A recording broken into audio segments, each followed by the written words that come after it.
Hai guys, Assalamualaikum warahmatullahi wabarakatuh. Nah, kali ini di Bisik Bareng Anita, kita akan membahas mengenai tugas akhir mahasiswa.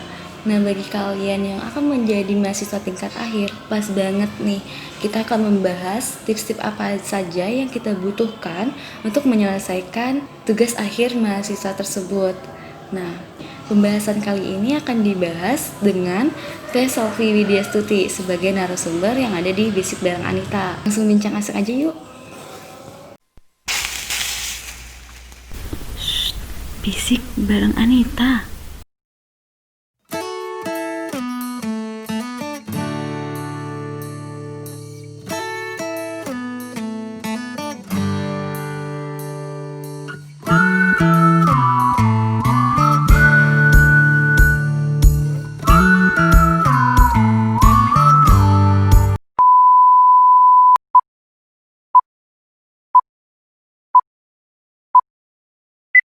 Assalamualaikum Teteh. Waalaikumsalam. Gimana Teh kabarnya? Baik. Baik, Alhamdulillah. Tata gimana kabarnya? Alhamdulillah baik. Soalnya kan kita udah lama banget nih Teh nggak ketemu. Udah 3 Ya, bulan. Lebih. 3 bulan lebih. Oh, Iya, 3 bulan jadi lebih. aku nggak tahu kegiatan Teteh. Kalau misalnya di kampus kan aku bakal tahu kegiatan Teteh. Siap. Teteh jalan sama Udah nggak siapa? ke kampus, Teteh kayaknya. lagi ngapain? Teteh makan di mana? Kayaknya aku tahu deh. I'll have to ask my accountant about that. Udah nggak akan ke kampus, tak? Ih, kok gitu? Ke kampus deh. Karena kita harus tetap ngeberesin administrasi secara offline juga nanti ke TU. Walaupun udah selesai sidang. Itu pas beres yudisium kan ya Teh? Iya, tapi dikasih, karena kondisinya kayak gini ya. Hmm. Terakhir sih dari core prodi kita ngasihnya kalau bisa sebelum wisuda gitu. Harus udah ngeberesin semua administrasi. Teteh kan udah skripsi tuh. Kita kan sebagai mahasiswa itu harus tahu juga tahapan sidang skripsi itu gimana Teh. Nah, itu gimana Oh ya, tahapan sidang skripsi? oke. Fasilkop. Sebelumnya, Teteh kasih tahu dulu bahwa apa yang mau Teteh sampaikan ini sudah dibantu direvisi ya oleh Core Prodi Fasilkom Unsika. Terima kasih buat Bu Beta yang udah Makasih bantu Bu. ngerevisi. Terima kasih Bu. Udah coba sharing sama adik-adik 17. Jadi yang pertama, teman-teman nanti bakalan dapatkan mata kuliah penulisan karya ilmiah ya di semester 7. Iya gak? Iya. Nah, jadi tahapan pertama itu teman-teman harus menyelesaikan dulu tugas UAS dari mata kuliah tersebut. Gitu. Kalau teman-teman sudah menyelesaikan UASnya apa udah pasti kebayang lah ya, pasti teman-teman disuruh nyusun. Entah itu bab 1 sampai bab 3 atau bab 1 sampai bab 5, nanti lihat aja. Nah, setelah teman-teman sudah selesai merampungkan UASnya, teman-teman bakalan diminta untuk submit topik. Jadi judulnya, temanya, tapi ini nggak mutlak ya, nggak harus apa yang teman-teman submit di awal itu nggak ada perubahan. Ini hanya sebagai acuan dosen manakah yang cocok buat teman-teman gitu. Jadi teman-teman submit dulu topiknya mau apa, jadi mulai dipikirin dari sekarang, karena nanti di awal semester 8 teman-teman bakalan udah dapet dosen pembimbing. Berarti Januari tahun depan ya, kalau Tata ya. Iya. Itu udah dapet dosen pembimbing 1. Nah, kalau teman-teman sudah dapat dosen pembimbing 1, itu bisa mulai melakukan yang namanya bimbingan untuk penyusunan bab 1 sampai bab 3. Nah, setelah itu, setelah di ACC selesai, bab 1 sampai bab 3 selesai, teman-teman bisa daftar seminar proposal. Nah, biasanya di seminar proposal ini teman-teman bakalan dapat revisi-revisi ataupun request untuk ditambahkan ke dalam bab 1 sampai bab 3 itu. Jadi selesai seminar proposal, apakah langsung dapat dosen pembimbing 2? Belum, tapi teman-teman harus menyelesaikan dulu revisinya, teman-teman harus menyelesaikan dulu semua request dari dosen penguji yang ada di seminar proposal.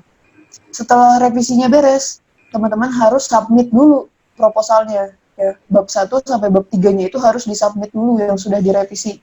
Plus bukti bahwa teman-teman itu sudah sudah selesai menyelesaikan revisinya. Jadi buktinya itu bisa, kalau kita ya, angkatan kita itu berupa chat dari dosen pembimbing bahwa oh iya, revisi kamu sudah selesai, sudah saya ACC misalnya kayak gitu. Dan juga dari dosen penguji. Nah, kalau kita udah nge-submit, baru kita bisa dapat dosen pembimbing 2. Udah tahu kan dosen pembimbing 2-nya siapa? Dari dosen pengujinya tadi ya. Jadi dosen penguji yang dari seminar proposal itu akan jadi dosen pembimbing 2. Oh, tapi itu Kita udah dapet 2. mutlak jadi Iya. dosen pembimbing? Iya. Yang nggak mutlak itu hanya nanti apakah dosen pembimbing 1 itu tetap pada posisinya, jadi dosen pembimbing 1 dan dosen penguji ini jadi dosen pembimbing 2, atau beliau-beliau ini tukar posisi. Jadi misalnya dosen pengujinya jadi pembimbing 1, dosen pembimbing 1 jadi dosen pembimbing 2. Itu doang yang nggak mutlaknya gitu. Kayak gitu. Kita udah dapet 2 dosen penguji, lalu kita melakukan bimbingan untuk penyusunan bab 1 sampai bab 5. Nah, kenapa Teteh sebutin lagi nih bab 1 sampai bab 5? Teteh nggak bilang bab 4, bab 5 aja ya. Kenapa? Karena sebenarnya bab 1 sampai bab 3 ini semuanya akan penuh perubahan gitu, Tak. Jadi yang kayak di bab 1 itu di poin 1.8 di bagian timeline ya, atau jadwal penelitian, itu ketika nanti deskripsi itu harus dihapus. Jadi dirubah kan bab 1-nya itu. Oh iya. Di bagian 1.8 yang timeline itu harus dihapus, karena kalau deskripsi itu udah nggak ada yang namanya jadwal penelitian, tapi semuanya ibaratnya sudah hasil, udah nggak ada lagi rencana saya bulan ini mau ini, bulan ini mau ini, nah itu udah nggak ada. Nah di bab 2 kan semuanya literasi, semuanya materi-materi, udah pasti banyak banget ditambahin, karena ketika kita nyusun bab 4 sama bab 5 itu sepengalaman Teteh juga, itu banyak materi-materi baru yang Teteh tambahin di bab 2. Nah, penyusunan bab 4-nya sendiri itu mengikuti semua alur yang sudah teman-teman jelaskan di bab 3. Jadi kan di bab 3 itu teman-teman menjelaskan metode penelitiannya mau seperti apa ya. Nah, itu semuanya dijalankan di bab 4. Jadi hasilnya itu mengikuti apa yang dipaparkan di bab 3. Selanjutnya bab 5. Bab 5 itu kesimpulan dan saran. Kalau saran sebenarnya bisa ada, bisa enggak, tapi usahakan ada. Dan kalau bisa, sarannya itu jangan kayak gini. Misalnya, untuk penelitian selanjutnya, bisa membuat aplikasi yang sama dengan menggunakan tools yang berbeda. Nah, jangan kayak gitu. Kalau saran itu sebisa mungkin, kita benar-benar ngasih tahu kekurangan-kekurangan dari penelitian kita. Misalnya, dalam penelitian ini, saya tidak menggunakan semua tools yang ada pada aplikasi testingnya misalnya gitu. Dan untuk penelitian selanjutnya bisa digunakan seluruhnya untuk mendapatkan hasil testing yang maksimal, misalnya kayak gitu. Atau untuk penulisan UML-nya, saya hanya menyampaikan dari use case-nya. Nah, teman-teman nanti bisa melengkapinya dengan diagram yang lain. Jadi benar-benar memberitahu kekurangan dari penelitian kita. Nah, setelah kita selesai menyelesaikan bab 1 sampai bab 5, kita sudah di ACC oleh dosen pembimbing 1 dan pembimbing 2 kita, selanjutnya kita bisa daftar yang namanya sidang hasil atau sidang kolokium ya. Di Fasilkom itu ada istilah 3 sidang, kalau di fakultas lain hanya 2. Nah, di kolokium ini kita akan dapat atau diuji 2 dosen penguji. Jadi nanti kalau kita pakai aplikasi Zoom ya, Tak, sekarang kan online ya. Mudah-mudahan Tata nggak online. Enggak, jangan. Tapi ya, kan kalau Teteh kemarin itu via Google Meet. Kenapa? tadi kan bab 5 udah saran. Terus bab 5 itu ada kesimpulannya juga. Iya. Oh, berarti kesimpulan dan saran. Kesimpulannya tahu nggak dari mana? Dari mana? Kesimpulannya bukan teman-teman bikin rangkuman sendiri, tapi teman-teman menjawab pertanyaan dan masalahnya. Jadi rumusan masalah yang kita bikin itu bukan hanya untuk mengacu ke pembahasan nantinya, tapi juga buat kesimpulannya gitu ya, Teh? Iya. Jadi kesimpulan tuh kita nggak bikin lagi rangkuman sendiri, kita nggak ngebikin-bikin kalimat sendiri, kita acuannya dari dijawab pertanyaan yang ada di rumusan masalah aja. Nah, selanjutnya kita daftar sidang kolokium. Tata, maaf ya, saya buka kacamata. Selanjutnya kita daftar sidang kolokium. Nah, di sidang kolokium ini kita akan diuji oleh 2 orang dosen penguji dan didampingi oleh dosen pembimbing 1 gitu. Jadi kalau online itu nanti ada empat member ya di aplikasinya. Kemarin saya pakai Google Meet. Tata tahu kan saya kemarin kolokium di mana? Didampingi sama Bu Beta, pembimbing 1 saya, sama 2 orang dosen penguji. Nah, di situ akan diajukan pertanyaan semuanya tuh ya, termasuk penulisan maupun isi secara keseluruhan. Nah, kemarin saya hampir 1 jam lebih lah, karena sinyal juga itu ada masalah di sini juga. Nah, setelah kolokium selesai, kita langsung diarahkan oleh dosen pembimbing untuk menghubungi dosen penguji ini, dosen penguji 1 dan dosen penguji 2 untuk kalau saya kemarin minta list revisi gitu ya. Sebenarnya kan sudah disampaikan juga kan ketika sidangnya langsung, tapi kita juga boleh minta secara personal agar lebih detail, lebih jelas gitu ya. List revisi. Nah, setelah itu ya list revisi dari bab 1 sampai bab 5. Nah, setelah itu biasanya ya untuk pengerjaan revisi baik dari sempro ke kolokium atau kolokium ke yudisium itu 1 minggu biasanya. Paling lama itu ada yang 2 minggu. Jadi diminta sama dosen pembimbing itu kalau bisa 1 minggu selesai gitu. Nah, kebetulan waktu itu kan udah mau Idul Fitri ya saya, kolokiumnya ketika Ramadan, harusnya 1 minggu, itu saya minta baru bisa mengerjakannya setelah Lebaran. Nah itu alhamdulillah dapat dosen penguji yang sangat baik, diizinkan. Jadi saya sebenarnya merampungkan semua revisi itu di hari ketiga Syawal. Itu saya baru ngeberesin semuanya lah. Kayak Itu gitu. revisian dari awal teh. Ya, dari bab 1 ada, di bab 2 ada, gitu. Sampai bab 5-nya. Dari 2 dosen penguji gitu. Nanti hasilnya kita kirim lagi. Kalau misalnya sudah di ACC, kata dosen penguji 1, sudah selesai revisinya, terima kasih. Kata dosen penguji 2 sudah.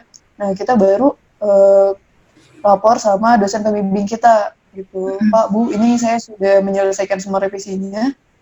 Apa ada yang kurang? Nanti kalau kemarin saya setelah saya menyelesaikan semua revisi dari dosen penguji, itu saya sama pembimbing diminta untuk cek mistype ya, kesalahan pengetikan ataupun spasi, ukuran spasi semuanya itu dicek benar-benar detail karena kita harus submit gitu. Jadi kalau udah beres revisinya kita submit lagi skripsi kita bab 1 sampai bab 5 itu disubmit lagi. Kayak gitu. Nah, sebenarnya setelah saya menyelesaikan itu, saya sudah daftar sidang yudisium pada tanggal 6 Juni kemarin. Itu saya sudah daftar sidang yudisium. Tahu-tahu sudah jatuh tertimpa Sinta. Saya harus membuat dulu jurnal. Nah, tapi alhamdulillahnya untuk angkatan saya, untuk berarti masa akhirnya itu bulan Agustus, Juli atau Agustus, saya belum tahu keputusannya. Itu masih syaratnya itu hanya sampai submit jurnal di Sinta 1 atau sampai Sinta 4 gitu. Jadi boleh Sinta 1, 2, 3, 4 itu hanya submit. Nah, kalau udah submit, saya sudah boleh melanjutkan ke sidang yudisium.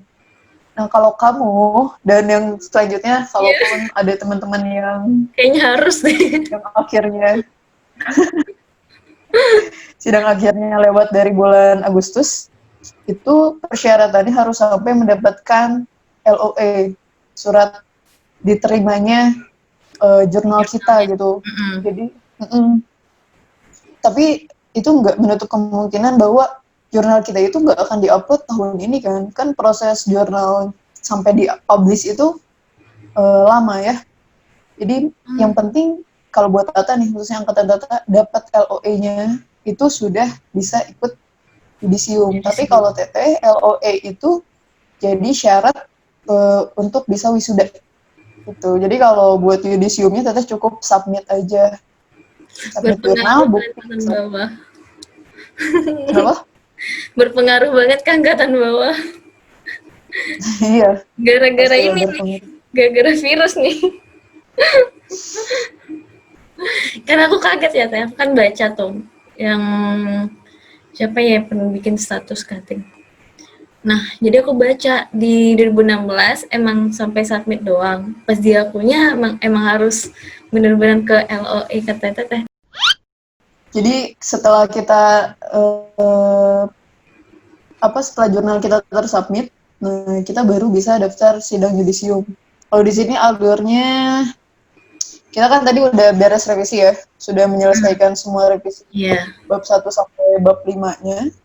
Nah, lalu kita upload upload bukti pun upload skripsinya yang sudah diperbaiki. Lalu kita submit dulu jurnal ke Sinta 1 atau 4. Ya, kalau saya kan waktu itu daftar dulu karena belum ada keputusan seperti itu. Jadi kita submit dulu, setelah submit kita terus mengerjakan jurnalnya. Jadi kan nanti dari paper kita itu bakalan direvisi sama jurnal, ya sama jurnal yang kita pilih. Nah, nanti kita kerjain dulu revisinya sampai nanti semuanya selesai dan kita dapat LOE tadi, LOE dari jurnal. Nah, baru kita bisa sidang yudisium. Karena di form pendaftaran sidang yudisiumnya pun, kalau saya ada link tambahan, itu harus upload bukti. Nah, kalau Tata mungkin nanti upload LOE. Baru Tata bisa daftar sidang yudisium. Itu mungkin alurnya untuk penelitian. Pun bedanya di penelitian tahun Teteh dan tahun Tata nanti di tahun 2017 kayak gitu. Bedanya hanya di jurnalnya aja sih. Itu berarti kalau yang jurnal gitu berarti kan dari skripsi yang kita bikin kan Teh. Berarti tinggal dipindahin aja. Nah, kira-kira nih Tak, kita udah punya karya tulis, Iya. sebuah skripsi. Mm-mm. Lalu kita tadi pindahin aja yang dari skripsi ke jurnal. Itu jatuhnya plagiat gak? Iya. Nah, berarti boleh gak? Enggak. Wah, berarti Nggak kali boleh. dong. Jadi gini Tak, skripsi ini buku yang sangat tebal kan Tak? Iya. Ya, kalau paper paling banyak berapa halaman? 10 ya? Mm-mm. Nah, berarti kan dia ini hanya bisa dia ini jurnal ini hanya sebagian kecil dari skripsi kita. Jadi sebenarnya skripsi kita itu kalau dipecah-pecah, kalau dibagi-bagi itu bisa membuat beberapa jurnal, Kak. Misalnya, Teteh ya, Teteh itu kan tentang pemodularan buat. Pemodularan itu bisa jadi satu jurnal. Bahas buatnya aja bisa jadi satu jurnal. Belum nanti testingnya ada modular testing itu bisa jadi satu jurnal lagi. Terus juga Teteh di dalamnya ada feasibility analysis bisa jadi satu jurnal lagi. Udah berapa? Udah 4 jurnal. Jadi kalau jatuhnya kita hanya mengambil salah satu topiknya dan sebisa mungkin kita membuat latar belakang atau pendahuluan ya kalau di jurnal itu rada dibuat beda sama skripsi itu jatuhnya nggak plagiat gitu. Ya walaupun sebenarnya skripsi kita nggak diupload ke internet yang ibaratnya dia bisa mendeteksi bahwa ketika kita upload jurnal, oh ini sama dengan skripsinya Selvi Widiastuti. Misalnya kata dia kayak gitu. Kata misalnya kalau pakai web buat ceknya pakai Turnitin gitu ya. Walaupun tidak seperti itu, tapi jatuhnya tetap plagiat. Jadi kita bisa, kalau tipsnya buat untuk bikin jurnal ini, kita bisa membagi-bagi bahasan dari skripsi kita, lalu kita ambil salah satu dan kita bahas itu di jurnal. Tuh. Kalau Teteh kayak gitu, mungkin itu arahan dari dosen pembimbing, jadi dosen pembimbingnya mungkin beda juga nanti arahannya kayak gimana. Tetap apapun nanti kendalanya saat penyusunan jurnal, kita punya dosen pembimbing, kita bisa tanya, kita bisa terus konsultasi. Gitu. Kalau Teteh sih gitu, masalah Harus jurnal. rajin juga konsultasi ke dosen pembimbing. Iya. Harus banget. Teteh, yang awal banget Gimana? masalah latar belakang. Itu baiknya tuh kita gimana sih Teh bikin latar belakang itu? Apakah emang harus benar-benar panjang atau ya udah yang intinya aja gitu? Emangnya sebenarnya kayak gimana sih gitu? Ini Teteh jawabnya berdasarkan pengalaman aja ya, karena sebetulnya dalam penyusunan juga Teteh juga ibaratnya ada yang lebih paham, ya. Yaitu dari Bapak Ibu dosen sendiri gitu, dari dosen pembimbing. Teteh hanya sharing, ya, sharing yang Teteh rasain. Menurut Teteh aja. Menurut Teteh aja, betul. Teteh pernah baca latar belakang Teteh gak sih? Pernah lihat latar belakang teteh? Nah ya, kalau misalnya digambarin itu kan bentuknya segitiga terbalik ya. Iya. Jadi pembahasan yang benar-benar luas dulu, terus dikerucutkan sampai nanti tuh di paragraf terakhirnya kita bilang bahwa maka dari itu penelitian yang akan dilakukan adalah misalnya ada kalimat kayak gitunya. Jadi ibaratnya nanti di segitiga paling bawahnya itu, di titik paling bawahnya itu ya judul dari skripsi kita, judul dari penelitian kita. Kalau menurut Teteh, latar belakang yang baik itu adalah latar belakang yang bisa membawa orang-orang yang tidak paham mengenai materi kita, tapi ketika mereka membaca latar belakang kita dari sudut pandang yang sangat luas, kita ajak, kita terus arahkan sehingga mereka itu bisa paham, oh penelitian kita itu ngebuat ini gitu kan. Kalau biasanya baca dari judul aja tuh kita nggak tahu ya ini sebenarnya penelitiannya ngapain. Jadi menurut saya latar belakang yang baik itu latar belakang yang bisa membawa semua pembaca dari elemen apapun, baik itu orangnya paham mengenai IT ataupun tidak, tapi dia bisa tahu kita itu mau ngapain di penelitian. Jadi panjang atau pendeknya suatu latar belakang itu sesuai kebutuhan masing-masing gitu. Kayak Teteh benar-benar ngebahas awal banget tuh dari komunikasi. Padahal intinya Teteh mau bahas mengenai sistem pemodularan bot gitu ya. Teteh bahas dulu dari komunikasi. Terus Teteh bilang di latar belakang, komunikasi ini kan sudah jadi kebutuhan primernya seluruh manusia. Nah, satu-satunya hal yang bisa menunjang kebutuhan primer ini menjadi lebih optimal adalah internet. Nah, itu bahas tuh internet. Jadi dari komunikasi, internet. Nah, udah mulai ngerucut sedikit. Komunikasi, internet. Internet ini adalah salah satu teknologi yang hanya satu-satunya teknologi yang bisa dimanfaatkan, bukan satu-satunya ya, jadi teknologi yang paling bisa dimanfaatkan untuk menunjang suatu proses komunikasi. Nah, dari situ langsung lanjut lagi, mulai ngerucut lagi, bentuknya seperti apa gitu, campur tangan internet ini bentuknya seperti apa dalam komunikasi. Misalnya dari internet ini banyak muncul aplikasi-aplikasi ya atau tools-tools yang bisa menunjang proses komunikasi itu. Nah, salah satunya adalah Telegram bot. Itu langsung masuk ke keyword Teteh yang pertama. Salah satunya adalah Telegram dulu ya, Telegram. Masuk ke keyword Teteh yang pertama, Telegram. Langsung tuh dibahas mengenai Telegram. Tapi tetap kita tuh kalau misalnya loncat paragraf ya, ya, awal, ini menurut Teteh aja tak tipsnya. Iya. Awal kalimat paragraf kedua kita itu harus masih nyambung sama akhir kalimat dari paragraf Sebelumnya. Kayak gitu. Jadi dari Telegramnya ini kita bahasnya jangan lupa untuk tetap membahas internet tadi. Kan kita lagi bahas kecanggihan internet, peran internet gitu ya. Nah udah bahas Telegram, langsung masuk ke sebenarnya kenapa sih si penulis ini ngebahas Telegram?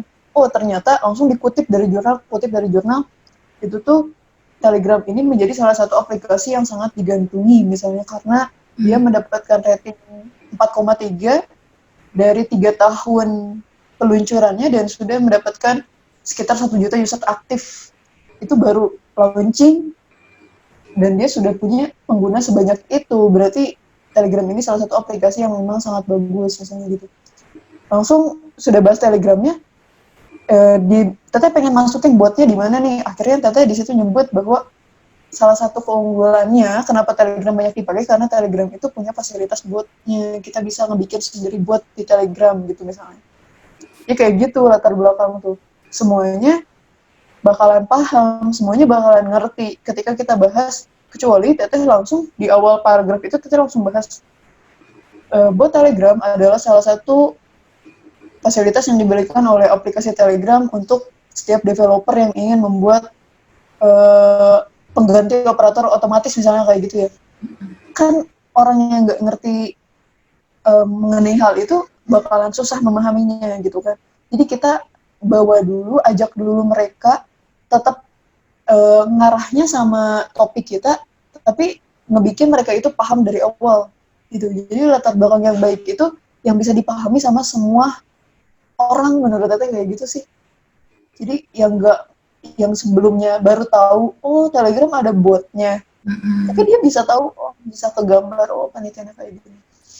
Itu latar belakang.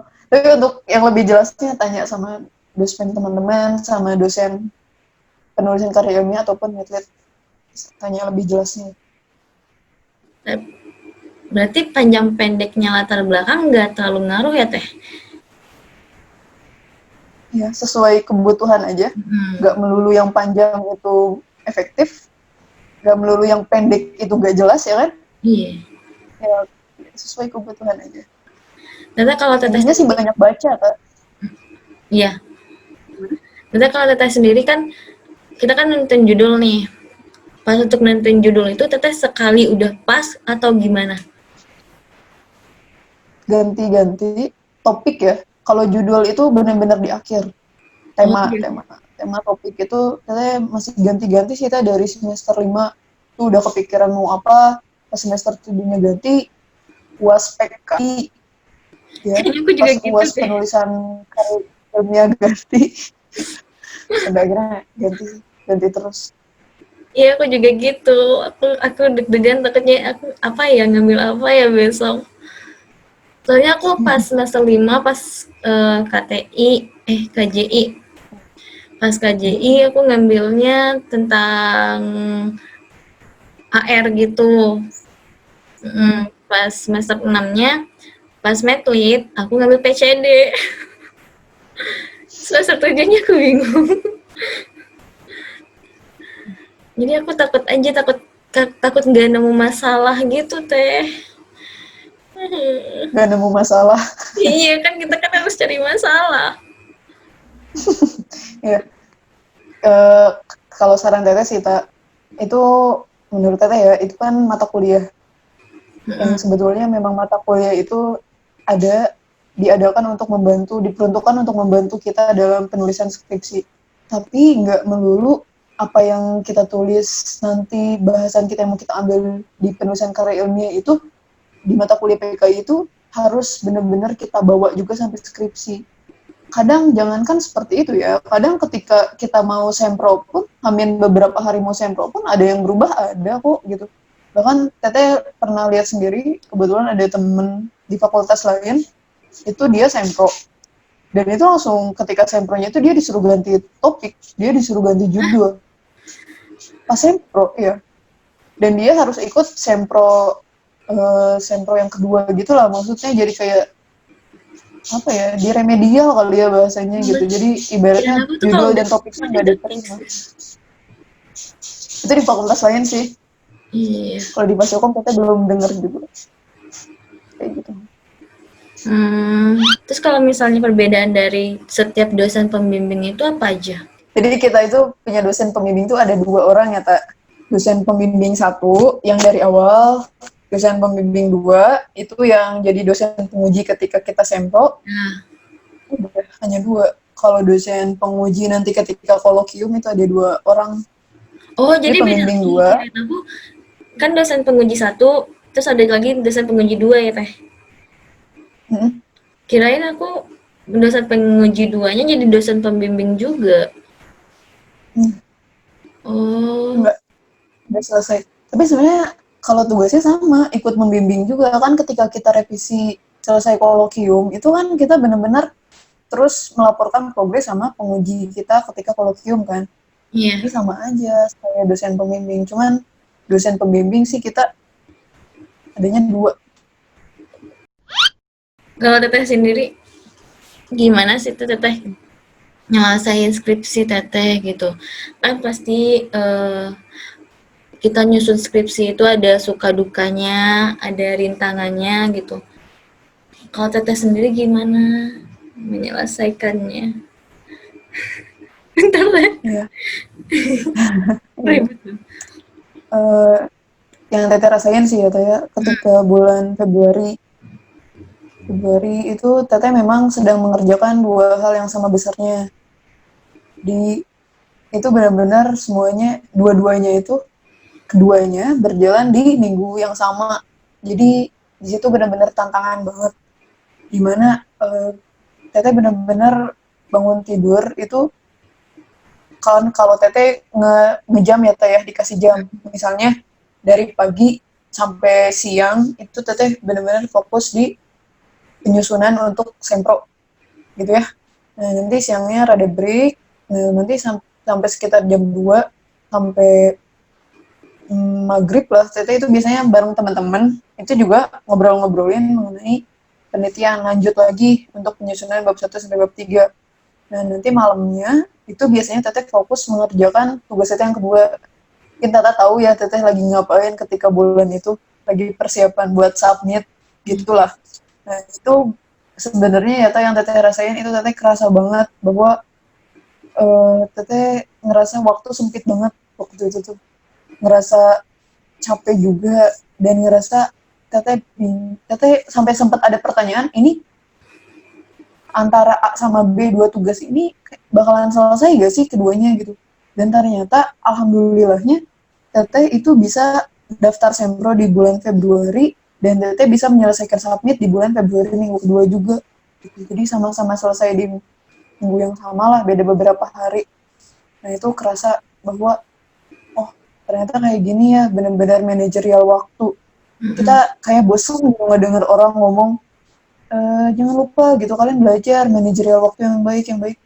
Tapi sebenarnya ketika kita ngelakuinnya kita aja belum bisa baik buat memanage waktu, dan ketika kita dituntut untuk bisa memanage waktu yang baik itu kerasa banget, keporsir banget tenaga, pikiran semuanya gitu. Dan yang kedua, kendala yang teteh rasain itu kaget ketika diliburkan 2 minggu dan ternyata diliburkan seterusnya gitu. Iya, kirain kan cuma 2 minggu ya waktu itu kan, dikasih kabarnya 2 minggu, kita semua pada pulang ya kan, kamu pulang ke Jakarta. Ke Jakarta. Tahu-taunya libur panjang banget gitu kan gara-gara kondisi ini. Ya di sini kaget, campur aduk lah. Mungkin teman-teman yang dekat, orang-orang yang dekat sama teteh khususnya yang ada di rumah gitu, itu pasti ngeliat banget dropnya. Gimana seberapa seringnya teteh ngunci diri di kamar karena mentok misalnya gitu kan, atau karena ngumpulin mood. Tapi ada satu hal yang harus kita ingat, ada satu kalimat yang benar-benar ini ada di semua mahasiswa semester akhir, bahwa dalam penyusunan skripsi itu nggak ada istilah menyerah. Itu tuh nggak ada. Kalau capek ya silakan berhenti dulu, pending atau istirahat itu ada, tapi masalah nyerah, angkat tangan itu nggak ada gitu. Karena kalau misalnya kita daftar kuliah misalnya di Unsika dan kita datang subuh-subuh ketemu mentor ya kan, kita di ospek dan mengikuti semua kegiatan akademik maupun non akademiknya, itu kita sudah sadar bahwa kita itu nanti di akhir akan menyelesaikan yang namanya tugas akhir atau skripsi. Makanya gak ada istilah nyerah. Dan itu juga yang teteh tanamkan sama diri teteh gitu. Jadi mau gimana pun kondisinya, sepusing apapun, mau nangis sampai gimana pun, abis itu ya tetap teteh buka laptop lagi gitu. Itu yang hal yang cukup berat lah beberapa bulan kemarin buat teteh. Di situ apakah kita mau ngomong sama siapa, kita mau nyerah sama siapa gitu, kita mau nyerahin tugas skripsi kita sama siapa. Misalnya saya bilang lihat tuh gitu kondisi saya ini, papa saya lagi sakit, saya udah nggak mengerjain skripsi, mau ngomong sama siapa yang kayak gitu, kan nggak ada gitu. Tetap ini tuh yang bisa nyelesainnya cuma diri kita sendiri. Makanya di situ benar-benar ngerasa aduh ini pendewasaan banget buat saya gitu waktu itu tuh ya, ketika kondisi itu ngerasa kayak gini ya gitu, yang ngerasa gimana ngelihat papa gitu ya lagi dirawat dan saya bikin PPT, ngerasa bahkan saya pun nggak ngeprint skripsi sama sekali. Ini kan kalau orang-orang itu kan ngeprint ya, skripsinya di print, dikasih note, ya gak? Dikasih note ya. Saya nggak nemu tempat ngeprint di rumah sakit. Dan saya juga itu kebetulan rumah sakitnya jauh banget dari rumah, sekitar 1 jam 45 menit lah, 45 menit sampai 1 jam perjalanan dari rumah. Saya nggak tahu daerah sana, jadi saya nggak ngeprint sama sekali skripsi, maaf ya buat dosen pembimbing saya, dosen penguji. Saya nggak ngeprint skripsi sama sekali. Terus saya nemu pulpen di tas yang suka saya pakai kampus ya teh, ada pulpen, dan saya nyari-nyari kertas kosong sama perawat lah gitu. Saya minta-minta kertas kosong lah gitu yang bisa saya pakai, karena emang nggak ada persiapan juga gitu kan. Maksudnya bukan nggak ada persiapan, kurang. Dan saya nggak mau terlalu nuntut, wah harus cari harus cari tempat ngeprint, harus ini, nggak usah. Soalnya saya tetap menjaga mental saya biar tetap tenang, pikiran saya biar tetap fokus buat ngejawab pertanyaan nanti. Jadi saya hanya bermodalkan itu, dan waktu itu jadwal sidang saya itu sekitar jam 9, tapi saya sudah ready dari jam 6. Itu jam 6 saya udah rapi semuanya, udah pakai setelan semuanya. Saya nulis belajar sekitar 2 jam. Nah, dari jam 8 sampai jam 9 itu saya sudah mulai kontekan sama dosen, saya udah mulai cek sinyal, dan alhamdulillah lancar gitu. Ya walaupun ada kejadian lucunya juga ketika saya lagi ngomong, itu ada suster masuk. Susternya sudah tahu kayaknya, oh saya lagi sidang, jadi susternya nggak bersuara sama sekali.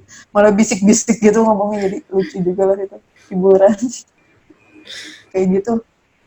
Ya, itu hanya, ya saya sharing aja sih buat teman-teman gitu. Intinya, sesulit apapun skripsi, nggak ada istilah nyerah buat skripsi gitu. Karena sayang teman-teman 3,5 tahun kuliah, masa sih nggak bisa nyelesain 5 bab ini gitu.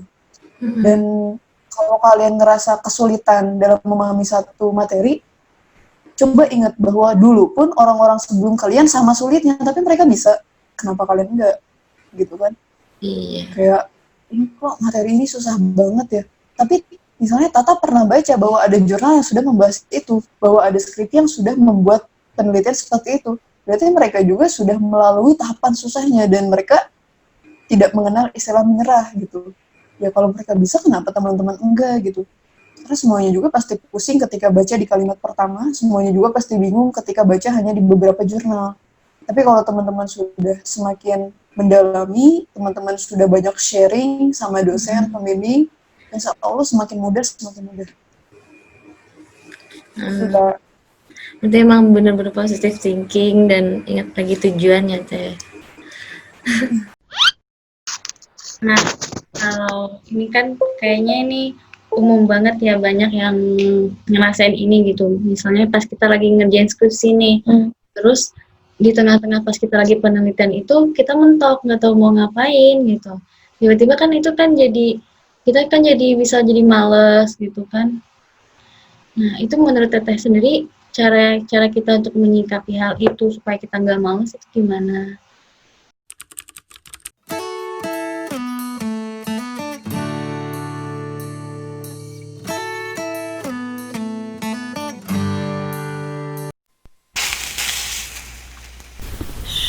Bisik bareng Anita.